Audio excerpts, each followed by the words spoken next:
Ismología. Transvaloración de todos los ismos. Pasos hacia la era post-pichoniana. Autor. Licenciado. Vasconcelo Juan Carlos. Ensayista, docente, investigador. Parece muy simple y evidente, sin embargo es necesario reafirmarlo. El conocimiento aislado, obtenido por un grupo de especialistas en su estrecho campo de acción, no tiene ningún valor por sí mismo. Solo cobra valor a través de su síntesis con todo el resto del conocimiento y solo en la medida en que realmente contribuya, en esa síntesis, a dar respuesta a la pregunta, ¿quiénes somos? Ismología socioanalítica. A partir de sugerencias del maestro Enrique Pichón Riviere respecto del enfoque interdisciplinario y la necesidad de una interciencia, tanto como el filósofo Nietzsche y visión transvalorativa, así como Hegel y su Aufhebung, etc. Vamos a desarrollar la ismología como crítica de los ismos que nos han sumido en visiones parciales y luchas con ansias de pretensión hegemónicas pisoteando la diferencia y sin visos de enfoques en perspectivas o consensuales. La ismología consiste en el estudio de los ismos científicos, filosóficos, ideológicos, etc., con el objetivo de implicar saberes, de centrar puntos de vistas, vincular islote de conocimientos, métodos, técnicas, cosmovisiones, así como la promoción de la necesidad de saberes integrales, dialécticos, holistas y teórico-prácticos. Mejor dicho y desde nuestro método transvalorativo, la transvalorización integral de tales parcialidades en concepciones y prácticas integrales, de implicación recíprocas, consensuales, como realidades compartidas desde una ética de la misma naturaleza. Los ismos constituyen parcialidades y enfoques unilaterales, que no conducen a aportes válidos, útiles, críticos, autocríticos y holísticas. Carecen de criterios de autocrítica si se centran en el pensamiento crítico, a predominio, lo que impide el replanteo del propio ismo o islote de saberes. Los ismos constituyen un verdadero mal de la ciencia si necesitamos replantearlos en aras de enfoques y puntos de vistas compartidos, con reglas de colaboración e intercambios, incluso en el marco del disenso. De modo que podemos denominar ismología al estudio de las parcialidades científicas, en aras de saberes integrales, compartidos, sujetas al pensamiento no solo crítico sino autocrítico y consensual, para escapar a las visiones unilaterales, omnipotentes, narcisístico y autísticos propios de disciplinas que se aíslan para no probar sus descubrimientos en su confronte con otras disciplinas. Es decir, gracias a la deprivación científica, los científicos se aíslan, niegan la comunidad de saberes en la diversidad, se tornan defensivos, en aras de enfoques, procustianas, y autísticos. La visión de túnel, de las ciencias, filosofías y otros campos del saber. Imbuidos de la lógica dialéctica promovido por Pichón en el campo de las ciencias sociales así como la necesidad del pasaje de la visión en lógica formal, que aísla y aliena, vamos a considerar la visión de túnel en aras de un ecro, integral y dialéctico, como nueva gestalt conjunta, como marco teórico consensual a partir de diversos aportes y sin que ninguna se pretenda hegemónica respecto de los demás como nos ha acostumbrado el pensamiento crítico, violento. La crítica y la autocrítica así como la epistemología divergente y convergen que nos enseñara Pichón Riviere rige aquí. La famosa visión de túnel consiste en una visión parcial, escasa, unilateral, etc., sobre el sector de la realidad, el recorte de objeto de estudio o los conceptos y procedimientos que se manejan en un ámbito determinado del saber. Son enfoques parciales como puntos de vista segmentarios, insuficientes para explicar la integralidad de cualquier objeto de estudio. Pues la visión en ismos, o ismovisiones, se fundan en la visión de túnel, además de otros mecanismos que iremos estudiando desde la ismología. Por lo general ocurre durante el contexto de descubrimiento o cuando el científico construye su objeto de estudio, delimitando sus límites y características aunque no en el marco de una realidad compleja. Así, termina confundiendo el recorte de objeto de estudio con la realidad y sus múltiples determinaciones. Digamos que el objeto de estudio no es parcial sino el enfoque, el punto de vista o recorte que establece sobre el mismo. Cuando WNDT funda la psicología como ciencia de la psiquis, lo que estaba realizando es el recorte de un segmento o pedazo de realidad que nunca se cruzó o implicó con el contexto social y humano en que el mismo se desarrolla. Cuando se habla de interdisciplina, lo es en el sentido de simples ciencias auxiliares, desde donde se tomaron conceptos para completar el propio ismo y nunca el honor de completar la realidad vinculando el propio objeto de estudio con las demás ciencias como la sociología, la biología, la filosofía, la neurología, etc. Es decir, se utiliza la interdisciplina y multidisciplina en aras de completar el propio ismo y justificar el propio recorte, con lo que se justifica la visión de túnel, la visión parcial. El aislamiento de saberes que cobran otro sentido cuando es vinculado al todo. La premisa fundamental de la transdisciplina, a saber, que el todo es más que las partes, nunca se aplicó sino a fragmentos del propio objeto de estudio igualmente fragmentario. Es así que los científicos sociales desarrollaron la psicología, la sociología, la antropología, etc., como islas, que buscaron reducir el mundo a sus esquemas unilaterales. El solipsismo de las ciencias en lógica formal. Vamos a considerar nuevamente la visión en lógica formal, desde Pichon-Riviere, que consiste en la negación de las contradicciones, las diferencias y conflictos, a favor de la naturalización y historización, si cabe el término, de lo social como perspectiva enajenante. Se ha aducido que el solipsismo no ha sido sostenido por nadie, aunque considero que ha sido sostenido por casi todos en el mundo de las ciencias. Considera que solo la propia disciplina basta para explicar toda la realidad que dice explicar. Son los ismos. Todo el resto de realidad es producto de la conciencia del científico que así, excluye al resto por irrelevante. Podríamos aducir una consigna al respecto: solo mi ciencia es válida.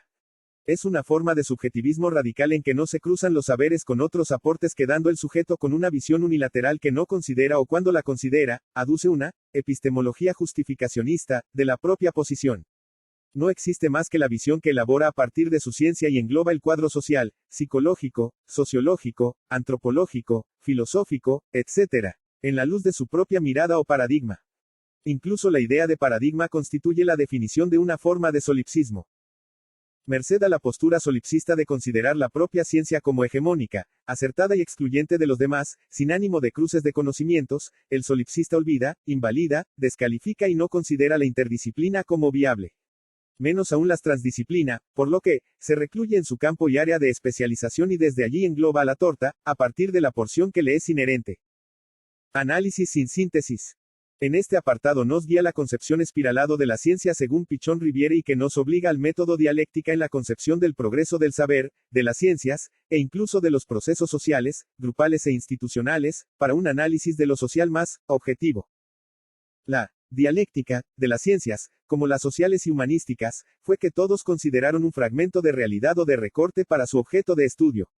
Es decir, cada disciplina consideró un aspecto de la realidad única y total, dinámico, complejo, compuesto de niveles y etapas, etc., como momento del proceso de investigación, aunque no lo consideraron como momento, sino como logros, acercamientos a la verdad, cuando no la verdad misma. Es decir, consideraron el pedazo de torta como la torta misma. Generalización indebida entonces, argucia epistémica o ilusión que deprivó a los científicos, en visiones fragmentarias, parciales, que estancaron el estudio muchas décadas, y podríamos decir, siglos. Desde el punto de vista de la ismología, como estudio de las razones de tales parcialidades que dañan el pensamiento científico, decimos que las disciplinas se han estancado en el primer momento de la dialéctica de toda investigación. A saber, el momento del análisis de las partes, sin poder pasar al segundo momento de síntesis, siempre parcial, hipotéticos, en permanente revisión. La falta de una visión dialéctica de la ciencia, como compuesto de varios momentos, a saber, la tesis, la antítesis y la síntesis, para recomenzar en otro plano de espiral, aspirando a la circularidad de las ciencias tal como nos lo enseña la epistemología genética de Jean Piaget o las epistemologías dialécticas como el de Samaja, etc. La dialéctica de las ciencias. Considerar las propuestas de Enrique Pichon-Riviere en forma conjunta con el Jean Piaget, nos llevará muy lejos en la consideración epistemológica de los logros y saberes. Ya aludimos a la concepción dialéctica de Pichon y vamos a considerar ahora también el de Piaget en sus similitudes y diferencias. Ciertamente, Jean Piaget y su epistemología genética, nos enseña que la validez de los saberes depende de conocer el proceso de construcción de los mismos.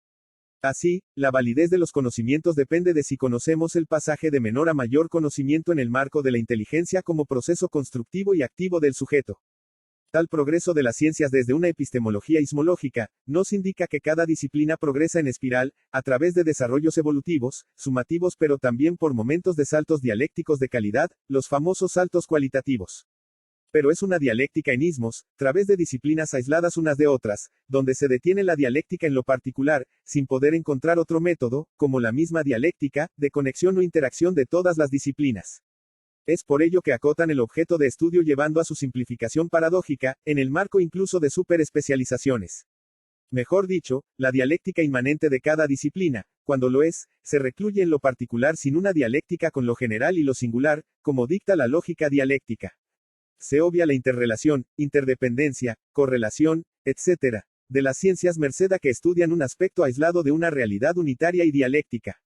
Mejor dicho, se repudia, ignora, descalifica la melodía a favor de las notas parciales, como las partes obviando el todo. La deprivación cognitiva de los científicos. Pensaba Pichon Riviere a propósito del método dialéctico que el aprendizaje como proceso de construcción de nuevos conocimientos se puede estancar en el momento del cierre, sin la dialéctica con nuevas aperturas, lo que podemos llamar también deprivación cognitiva, al conducir a un encierro autístico de los científicos sociales. Recluidos en sus respectivos sismos fundados en certezas más o menos controvertibles, los científicos se aíslan y disfrutan estudiando su objeto de estudio parcial. La interdisciplina gusta menos y menos aún las transdisciplinas. En una suerte de verdadero encierro en el propio punto de vista, en el propio modelo de mundo, de paradigma, los científicos padecen tal deprivación cognitiva. Esto significa que la inversión de perspectiva se dificulta merced a la imposibilidad para despegarse del propio punto de vista. Pero no es solo culpa de los científicos si la hay. Desde el paradigma social, desde la cultura, se suelen legitimar ámbitos de estudios, temas, tópicas, áreas, niveles o fragmentos en estudios merced a la ideología dominante que protege los puntos capitales de su sostén social. Lo que se protege en una concertación de clases son las bases de cada sociedad, sin que se estudien en forma consecuente y legitimada las cuestiones que relativizan lo social.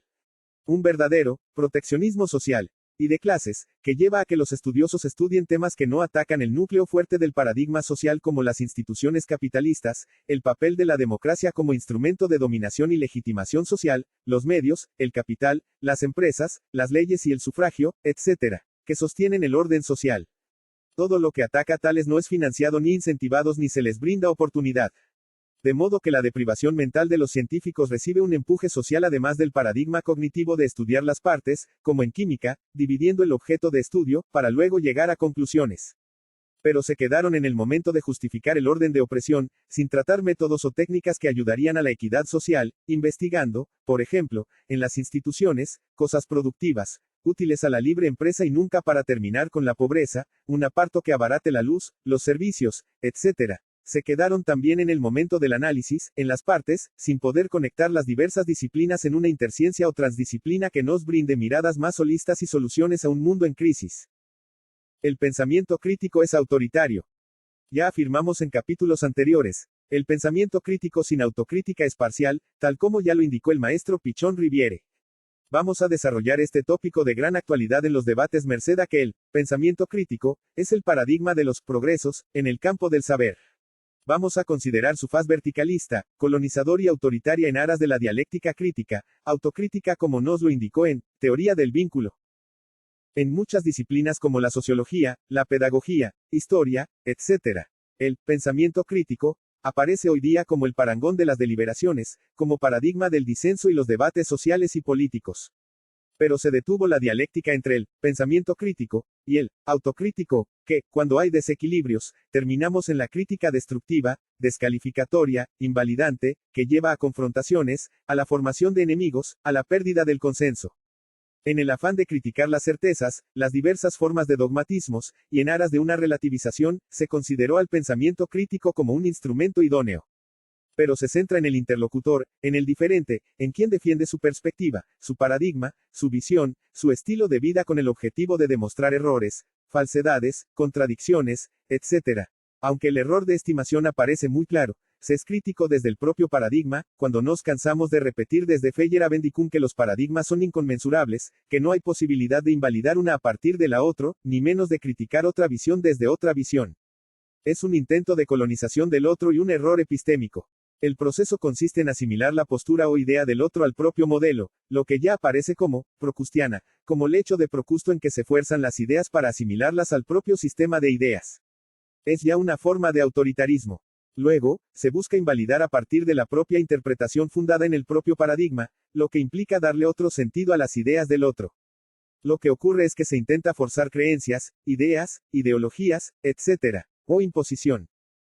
Digamos entonces que el pensamiento crítico no respeta las diferentes perspectivas o puntos de vista disímiles merced a paradigmas igualmente diversos. Lo que nunca ocurre es la autocrítica respecto de los propios modelos, el propio paradigma, lo que depriva en visiones autocráticas, que se buscan imponer a fuerza de pensamiento crítico. Debe existir una dialéctica entre ambas formas del pensar e incluso otras, para poder respetar y tolerar las diversas perspectivas, José Ortega y Gasset, aunque no implica tolerar posturas autoritarias o pensamientos únicos. El pensamiento único adialéctico. Efectivamente, los ismos son pensamientos únicos, sin dialécticas con el resto de los conocimientos y saberes, con el que intentan abrazar el universo, en una generalización infundada, porque sabemos desde Hume que el salto desde unos pocos casos, como los casos de la propia disciplina, resulta deductiva, y pecando de parcialidad. Es el llamado problema de la inducción. No se puede generalizar, pero los ismos se la pasan generalizando, a partir de una visión cegada, parcial, sin cruzar los descubrimientos con los aportes de otras disciplinas implicadas en el todo, de un objeto de estudio. Los pensamientos únicos poseen la cualidad de ser parcial, cerradas, aunque sus autores lo perciban como acorde con el formato del mismo universo. Se pretenden hegemónicos para la que buscan adeptos, toda una comunidad de científicos y adeptos que validen y consideren como legítimas tales saberes parciales. En un proceso de división esquizoide cognitivo, los científicos se dividen entre un pensamiento bueno y justo, válido ante la ridiculez del pensamiento contrario engendrado a la luz de aquel. Es decir, el pensamiento único se considera como bueno, desde la posición de alma bella, Hegel, quedando el resto como equivocado, y no válidos. Es decir, el mismo pensamiento malo es engendrado por el pensamiento único como su demonio, en un proceso de disociación mental necesario para sostener el propio modelo. La imposibilidad se ubica en este proceso de división, como las religiones, entre un dios y un demonio, entre teorías válidas y no válidas, entre creyentes y herejes, etc. Luego, el combate a los demonios creados, la descalificación, los argumentos, incluso lógicos, fundamentados en la matemática, etc. Finalmente la exclusión del hereje, del demonio, como fantasía de que la propia idea queda limpia de todo demonio. El lecho de Procusto de los ismos. Los ismos se erigen como Weltanschauung y como ideologías del que necesitamos despejar su infraestructura inconsciente, sostiene Pichon Riviere, como concepción del mundo, en un afán totalizador sorprendente cuanto las ciencias se consideran, ciencias de lo particular, desde Aristóteles.